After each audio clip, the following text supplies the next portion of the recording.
Kusina ni Daddy, Luto of the Day, naghimo tag pansit. Yan.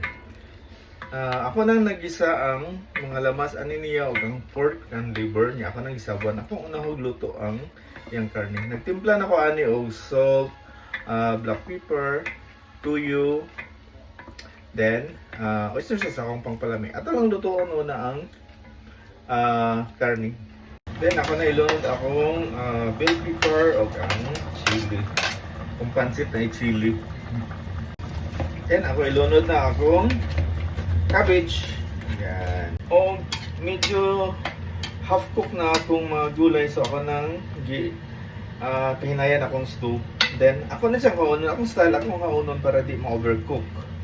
Then lutoon ako ang noodles. Uglain. Yan. So ako na ilunod akong noodles. Kani nga style nga akong lainon luto ang noodles. Masayunan ko kay sayunin mo i-buwag-buwag mo ng noodles nga di na magpilit. Then inigsagol sa mo sa imong mga sahog balik sayon na kay luto na siya. So di pa gid ma-overcook ang imong gulay. Luto na ang noodles, so ako na ibalik ang ako mga sahog. Pero pagbalik mo sa mga sahog, yung lang sa gulong o kinahinay yan, kaya yung luto ng nitanan,